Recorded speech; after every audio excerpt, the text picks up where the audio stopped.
Welcome to Girl You Good. I'm Cassandra Pickett, licensed therapist turned clinic coach and speaker, helping high-achieving women lead their personal lives with the same clarity and confidence they bring everywhere else. Quick episodes, real talk, zero fluff. Let's get into it. Today, we're going to talk about boundaries. Boundaries aren't about keeping people out of your life. They're about making it clear how to stay in connection. Today, we're going to bust the biggest boundary myths that could be holding you back.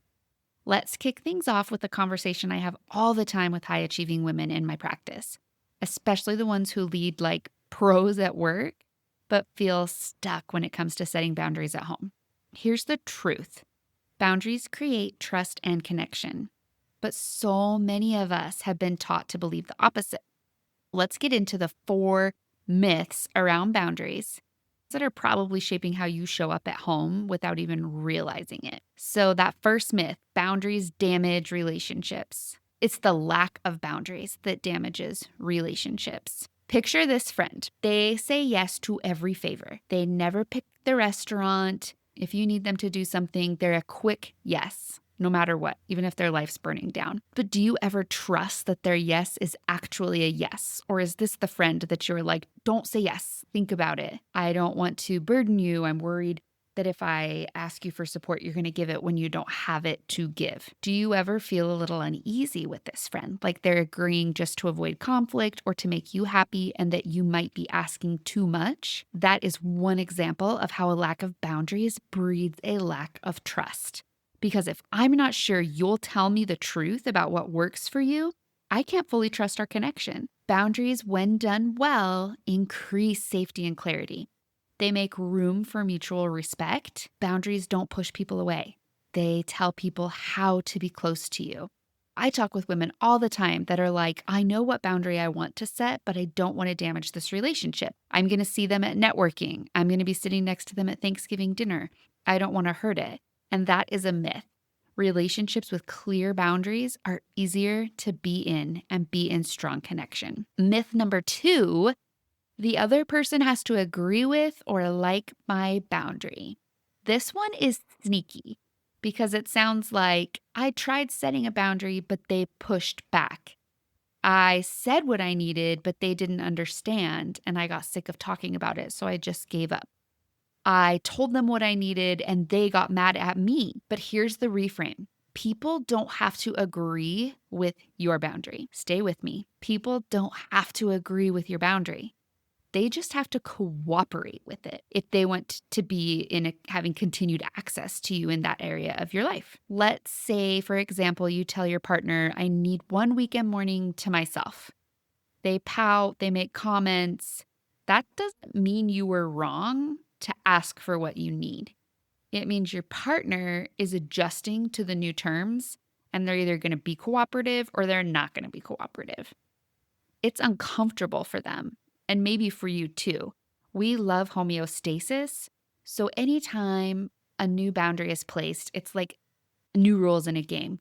We like homeostasis, things we can count on. So anytime you set a boundary or change the rules of engagement, there is a growing pain in the relationship where the other person has to get used to and work out the kinks. So it's uncomfortable for them, uncomfortable for you, but boundaries aren't about comfort in the moment.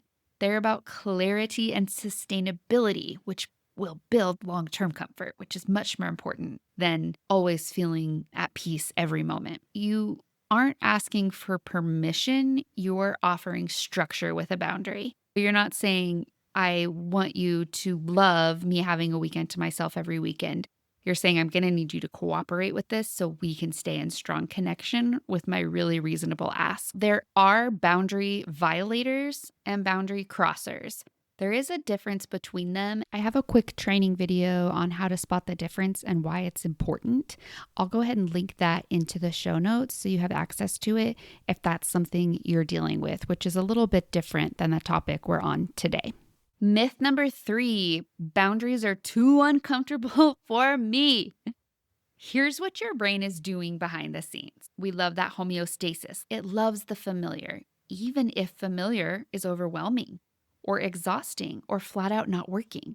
So when you do something new, say no or ask for what you need, it feels wrong. Not because it is, but because your brain doesn't have data yet to identify this as safe. That's why the discomfort shows up, and that's why it's not a good reason to stop. You have to ride that wave of discomfort and show your brain something new. That wasn't so bad. I'm capable of this. My relationship is still safe. My partner does cooperate. My partner did want to get on board. The truth is, the discomfort isn't a danger signal. It's a sign you're disrupting a pattern. And that's what growth feels like. So anytime you go from something that's an old habit into a new habit, you will have uncertainty, you will have discomfort, and you don't have new data for your brain yet. So it's a tricky spot to be in, but that doesn't mean it's not worth it. Our fourth myth, I'm setting boundaries, people just don't follow them. Let me tell you a quick story. A client came to me and said, I don't want my toddler having tons of sweets, but it's like I'm the only one who cares. Daycare gives candy bars as rewards. Grandma drops off Fruit Loops. The ice cream truck comes by and boom, we're doing dessert again. This client said, I make comments, I tell people we're cutting back, but no one is listening. It's like I'm setting boundaries and everyone's ignoring them. Here's the reality. There are boundary violators and the boundary crossers, like we talked about. You can find that video linked in the show notes. In this case, there was no actual boundary. There were comments, hints, resentment, but no follow through. A boundary sounds like, we don't do candy prizes, here's a bag of stickers. We collect treats in a jar and enjoy them later. We're skipping the ice cream truck today. Grandma's cereals go in the pantry until next weekend. You can't wait for the world to guess your limits and act accordingly. You have to respect your own boundary first, because if you don't take it seriously, no one else will either. So if you're saying, I'm setting boundaries and people just aren't following them, barring actual boundary violators and situations that are problematic for different reasons. But if you're noticing, I'm setting these boundaries, they're not following them, stop and see if you actually set a boundary. Or did you just complain or vent or make indications without actually saying, oh, this is a non-negotiable, this is okay, this is not okay. Because without that, it's not an actual boundary. So you're not going to have cooperation, even from somebody who's willing to give it. For a quick recap, boundaries don't damage relationships, they clarify them. People don't have to like your boundary. They just need to cooperate with it. So we're not looking for agreement or acceptance. We're looking for somebody that's saying, I will adapt, adjust, and cooperate with the boundary. Discomfort is normal. It's not a sign to stop. If people aren't following your boundary, ask yourself, have I actually set one? If you have, that's a different conversation for another day, and we can definitely get into that.